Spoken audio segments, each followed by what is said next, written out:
అందరికీ నమస్కారం. గత 10 రోజుల నుంచి కూడా సోషల్ మీడియాలో అవ్వచ్చు, ఎలక్ట్రానిక్ మీడియాలో అవ్వచ్చు, రకరకాలుగా నా మీద దుష్ప్రచారాలు చేస్తూ ఉన్నారు. నేను ఈ 5 సంవత్సరాలు ఎవ్వరికీ కూడా చిన్న అవకాశం ఇవ్వకుండా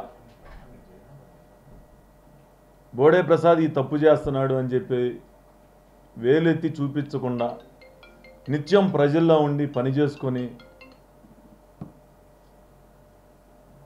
ముందుకి వెళ్తూనే అలవాటు చేసుకున్నా తప్పితే ఎక్కడా కూడా ఎవరితో కానీ నేను ఎవరితో శత్రుత్వం కానీ ఎవరితో కానీ ఇది పెట్టుకోవాలి. ఎంతసేపు ప్రజల్లో ఉండాలి. నారా లోకేష్ గారు ఒకటే చెప్పారు, మీరు నిత్యం ప్రజల్లో ఉండి పని చేసుకోండి, మీరు ప్రజల్లో గెలుస్తారనుకుంటే మీకు అవకాశం కల్పిస్తామని ఆ రోజు చెప్పడం, ఆ తర్వాత 14లో సీట్ ఇవ్వటం, మళ్ళీ 5 సంవత్సరాలు ఓడిపోయిన పట్టుదలతో అదే కృషితోటి పని చేసుకుంటూ మరుసటి రోజు నుంచే ప్రజల్లోకి వెళ్ళటం జరిగింది. ఈరోజు ఏం చేతకాని ఎదవలు కొంతమంది పార్టీ కోసం పని చేయటం తెలవదు, ఏదో ఒక విధంగా ఎదుటివాడి మీద బురద జల్లి లబ్ధి పొందాలనే ఆలోచన తప్పితే, నేను ఛాలెంజ్ చేస్తున్నా, మీకు దమ్ము ధైర్యం ఉంటే ప్రజల్లోకి వచ్చి పనిచేసే దాని మీద పోటీ పడదాం. కానీ ఈ విధంగా ఎదుటి వ్యక్తి మీద నిజాయితీ ఉంది కాబట్టి నేను కోపంతో మాట్లాడుతున్నా. వంశీతోటి కొడాలి నానితోటి నాకు సంబంధాలా? మీరు ఎవరైతే మాట్లాడుతూ ఉన్నారో మీకు సంబంధాలు ఉండి ఉంటాయి, కానీ నాకైతే సంబంధాలు లేవు. ఇదే మీడియా సాక్షిగా కొమ్మారెడ్డి పట్టాభి గారి మీద దాడి జరిగితే అంతకుముందు 6 రోజుల ముందే మీకు కుట్రలు జరుగుతూ ఉన్నాయి, వంశీ గారు నాని నీ మీద కుట్రలు చేస్తూ ఉన్నారు, నీ మీద దాడి జరగబోతూ ఉంది అని చెప్పేసి పార్టీ కార్యాలయానికి అలాగే పట్టాభి గారికి కూడా చెప్పడం జరిగింది. అంటే నాకు సత్సంబంధాలు ఉంటే నేను వాళ్ళ గురించి పట్టాభికి పార్టీ కార్యాలయానికి చెప్తానా?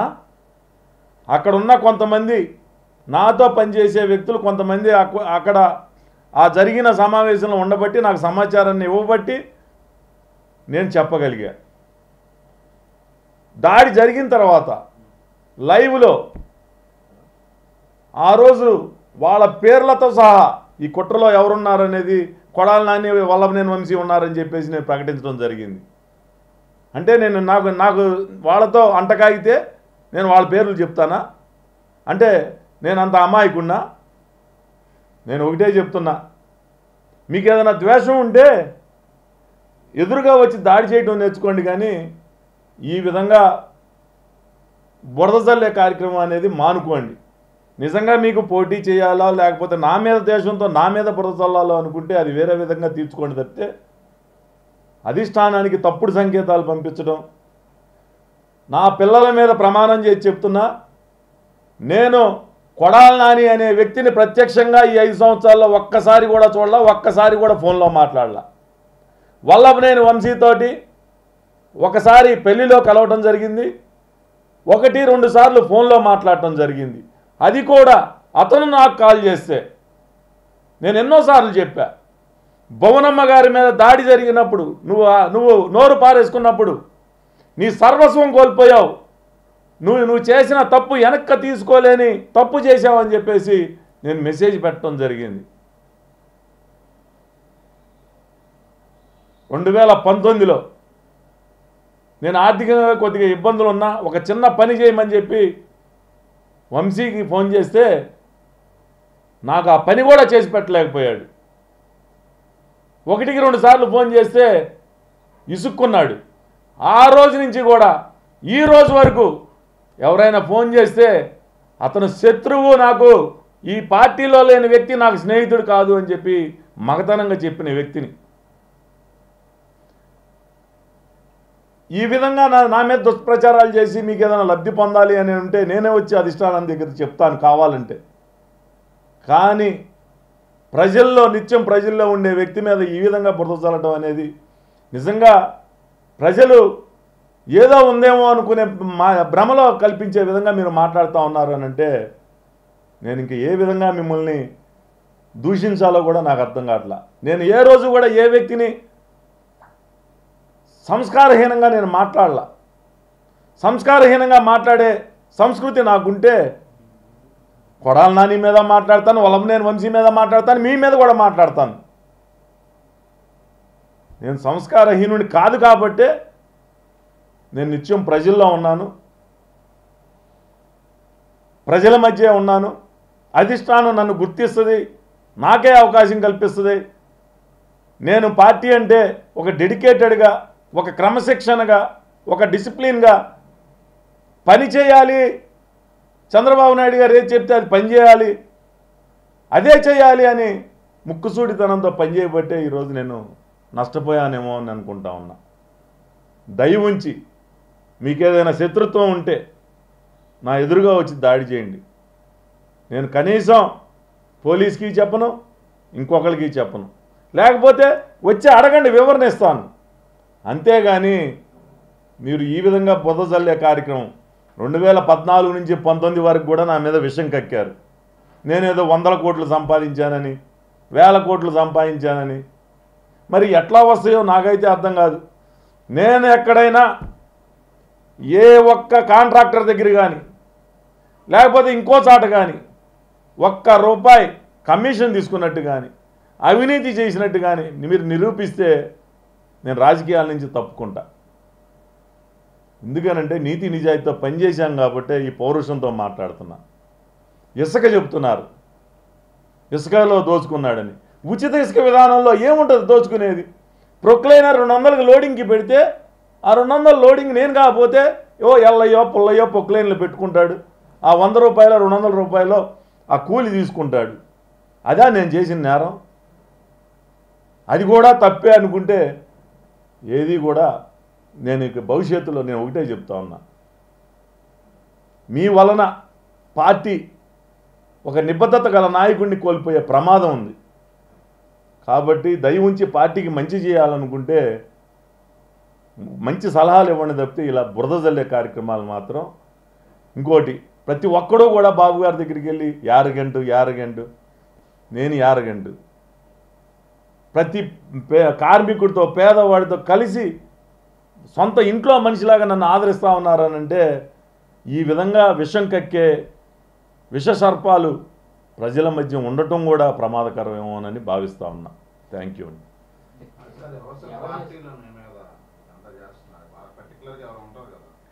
ఇది నేనైతే వైసీపీలో వాళ్ళు కూడా నన్ను ప్రేమిస్తారు. ఎందుకనంటే నేను ఎవరి మీద వ్యక్తిగతంగా కక్ష సాధింపు చర్యలు కానీ ఏం కానీ చేయను. ఎవరైనా నా దగ్గరికి వస్తే పని చేయడం తప్పితే నేను ఎప్పుడూ కూడా చూడలా. ఇది సొంత పార్టీలో కొంతమంది శత్రువులు ఏది బోడే ప్రసాద్ ఎదగటం ఇష్టం లేక, నాకెవరు గాడ్ ఫాదర్ లేరు. నేను ఎంతసేపు పని పని పని అని చెప్పి ముందుకు వెళ్తుందని నేను చూసుకున్నా తప్పితే నా వెనకమాల ఈ విధంగా గోతులు తీస్తున్నారు అనేది నేను ఏ రోజు కూడా భావించలా. కొంతమంది అది ఇప్పుడు కాకపోతే రెండో రోజు బయటపడుతుంది, వాళ్ళ యొక్క విజ్ఞతకే వదిలేస్తా ఉన్నా. అయ్యుండొచ్చు, లేకపోతే వేరే నియోజకవర్గం వాళ్ళు నా మీద ఏం చెప్తారు. నేను ఒకటే చెప్తా ఉన్నా, యారగండి అంటారు. నేను ఎవరో దారి వెళ్తున్న తెలవని వ్యక్తిని మాట్లాడటం నాకు అలవాటు లేదు. తెలిసిన వ్యక్తుల్ని మాత్రం చాలా మర్యాదగా అందరినీ, నేను ఒక పనిలో ఉంటే ఆ పని తప్పితే రెండో మనిషి కనపడ్డా నాకు. ఆ విధంగా నేను ఒక డెడికేటెడ్ మైండ్తో పనిచేస్తున్నాను కాబట్టి నేను ఒకవేళ ఎవరన్నా పలకరిగిపోతే అది కూడా యారగంట అనుకుంటే మాత్రం అంతకన్నా దురదృష్టం ఉండదు. నేను ఈరోజు ప్రజల్లోకి సైకిల్ వేసుకునో నడిచో లేకపోతే ఒక ఇంట్లో మనిషిలాగా పనిచేస్తున్నానంటే అది అహంకారం అంటే నిజంగా దురదృష్టం. ఇది ఏ మనిషి కూడా తట్టుకోలేడు. సీటు రావచ్చు, సీటు రాకపోవచ్చు. నేను కనుక అహంకారం లేకపోతే నేనేదో తప్పుడు పనులు నేను ఎవరితోనో అంటకాగుతున్నాను, కార్యకర్తలను అడగండి, నియోజకవర్గంలో కార్యకర్తలను అడగండి, నాయకులను అడగండి. వాళ్ళే అంటారు, ఏంటంటే ఒక మాటే కదా, అవతల పార్టీ అని ఒక మాట అనొచ్చు కదా, మనది ఏం పోయిందని. అంటే ఎందుకో నా మనసు మనస్కరించక నేను వాళ్ళని పలకరింది తప్పితే నేను నా పార్టీ సొంత పార్టీయే తెలుగుదేశం పార్టీ అయితేనే మన వాళ్ళుగా నేను గుర్తిస్తాను తప్పితే ఇంక ఎదుటి పార్టీ వాళ్ళని గుర్తించకపోవడం వల్లనే, నేను మాట్లాడకపోవడం వల్లనే ఇలాంటి సమస్యలు నాకు ఏమైనా వచ్చినాయేమో అని ఇప్పుడు ఆలోచిస్తూ ఉన్నా. సార్ ఇప్పుడు మీరు కుటుంబ సభ్యులతో కూడా ప్రచారం చేస్తున్నారు, టికెట్ ఇచ్చినా ఇవ్వకపోయినా నాకు ఓటేయండి అని అడుగుతున్నారు. అంటే మీరు మీ కార్యాచరణ ఏంటి సార్? అంటే టికెట్ రాకపోయినా మీరు పోటీలో ఉన్నారా? నేను అట్లా టికెట్ వచ్చినా రాకపోయినా అనలేదు. నేను ఒకటే అన్నా, చివరి క్షణం వరకైనా నాకే టికెట్ వస్తుంది, నేనే పోటీ చేస్తాను, నాకు ఓటేయండి అని చెప్పి అడుగుతున్నాను తప్పితే ఎక్కడ కూడా కాంట్రవర్షియల్గా నేను వెళ్ళట్లేదు. అది అధిష్టాన నిర్ణయం, ఏ నిర్ణయం తీసుకుంటుందో దాన్ని బట్టి నిర్ణయం తీసుకుంటాం. చంద్రబాబు ఫోటో తోటి నేను వెళ్తాను అని కూడా మొన్న మీరు కామెంట్ చేశారు కదా సార్. ఒక్కొక్కసారి ఆవేశంలో రకరకాల మాటలు రావచ్చు, రకరకాల ఇది ఉండొచ్చు, కానీ చివరికి నాకే ఓటు సీటు అయితే నాకే ఇస్తారనేది నేను 100% నమ్మకంతో ఉన్నా. నేను ఒకవేళ ఏదైనా ఆ ఆవేశంలో ఏదైనా మాట్లాడినా అధినాయకత్వాన్ని కూడా క్షమించమని కోరుతా ఉన్నా. సార్ రోజుకొకరి పేరు మీద సర్వే చేస్తున్నారు, నిన్న కూడా ఆలపాటి రాజా గారి పేరు మీద సర్వే చేశారు. మీకు ఇచ్చే ఉద్దేశం అంటే ఇప్పటికే 6-7 మంది మీద ఈ నియోజకవర్గం మీద సర్వే చేశారు, దాన్ని ఎలా చూస్తారు? ఇప్పుడు ముఖ్యమంత్రిగా చంద్రబాబు నాయుడు కావాలి అంటే ఒక బలమైన అభ్యర్థిని ఎతకాలి.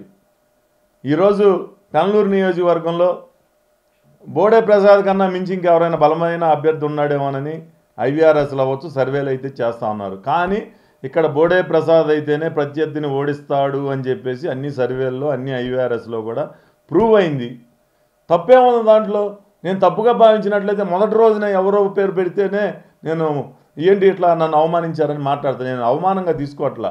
ఈరోజు నాతో కంపేర్ చేస్తే ఇంతమందిని కంపేర్ చేస్తారు అంటే నేను గర్వంగా ఫీల్ అవుతా ఉన్నా.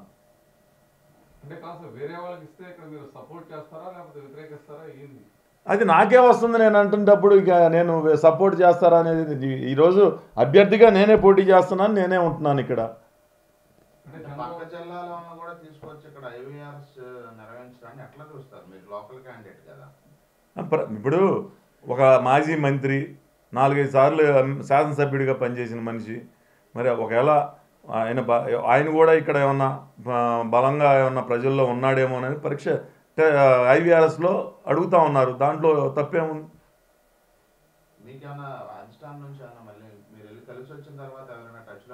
చాలా పాజిటివ్గా ఉంది. 100% నాకు అనౌన్స్ అవబోతా ఉంది.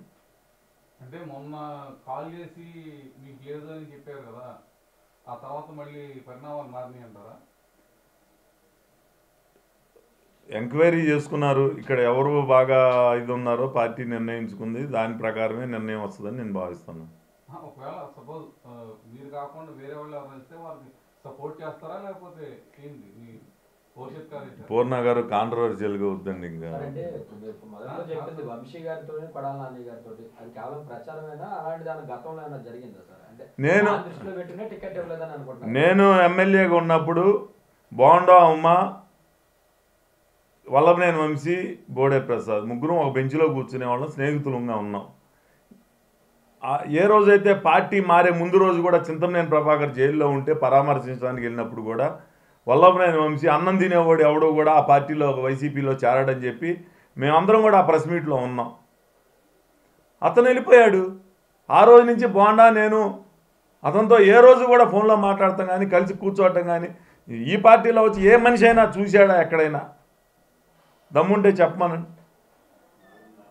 నేను పిల్లల మీద ప్రమాణం చేసి చెప్పే కదా. అంటే గడిచిన 5 ఏళ్లలో ఈ పార్టీ కార్యక్రమాలు సరిగ్గా కూడా నిర్వహించలేదు, ఏమన్నా యాజిటేషన్ సరిగ్గా కూడా సరిగ్గా చేయలేదు అనేది ఒకటి. దాన్ని ఏమండి, యువగలం పాదయాత్ర రాష్ట్రంలో చరిత్ర సృష్టించాం. అర్ధరాత్రి 3:30 వరకు కూడా ఇసుక ఇస్తే రాలదు. పసి పిల్లలతో సహా రోడ్ల మీదకి తీసుకురాగలిగాం మేము ఆ రోజున. నేను యూనివర్సల్ స్టూడియోలో ఒక కార్నివాల్ చూసా. ఈ కార్నివాల్ లాగా లోకేష్ బాబు గారి పాదయాత్ర చేస్తే ఎలా ఉంటుంది అనే ఆలోచనతో అక్కడి నుంచి చివరి వరకు కూడా ఒక కార్నివాల్ లాగా సక్సెస్ అయ్యే విధంగా అనేక మంది కళాకారులను కానీ, లేకపోతే అన్ని రకాల స్క్రీన్స్ కానీ, టెక్నాలజీ కానీ అన్నీ వాడి ఆ ప్రోగ్రామ్ సక్సెస్ అయ్యే విధంగా చేశాను నేను. ఇది విజయవంతం కాదా? ఈ రాష్ట్రానికి ఇదేం కర్మ అని చెప్పి స్టేట్ పార్టీలో పిలుపునిస్తే అక్కడి నుంచి ఫోన్ చేసి ఇదేమి కర్మ మా పెనమలూరికి అని చెప్పి యనమలకూరు బ్రిడ్జి దగ్గర నేను ధర్నా చేసిన కార్యక్రమం రాష్ట్ర వ్యాప్తంగా సంచలనం సృష్టించలేదా? చంద్రబాబు నాయుడు గారు మచిలీపట్నంలో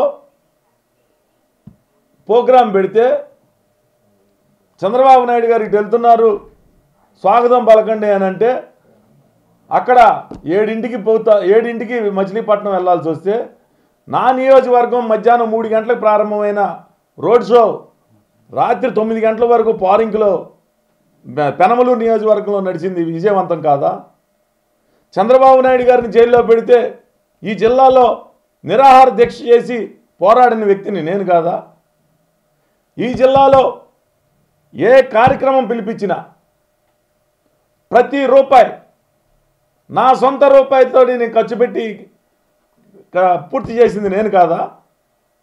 నేను ఇతరుల సంగతి మాట్లాడుతున్నా.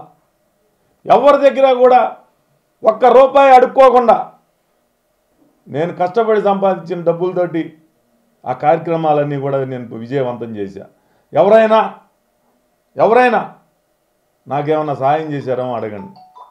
ఏదైనా ఒకటి అరా ఇస్తే కొద్ది గొప్ప చేశారు తప్పితే ఏ రోజు కూడా నా సొంత డబ్బులతో నా కార్యక్రమాలన్నీ కూడా నేను విజయవంతం చేశాను తప్పితే ఈరోజు పెనమలూరు నియోజకవర్గంలో తెలుగుదేశం పార్టీ కంచుకోటగా ఉందంటే చంద్రబాబు నాయుడు గారు ఏ పిలిపిస్తే ఆ పిలుపు విజయవంతం చేశాను కాబట్టే ఈరోజు పార్టీ పెనమలూరు నియోజకవర్గంలో కంచుకోటగా తయారైందని నేను భావిస్తా ఉన్నా. అంటే కార్యకర్తల మీద కేసులు పెడితే వదిలేసి మీరు విదేశాలు వెళ్ళిపోయారు అనే టాక్ కూడా నడుస్తుంటారు.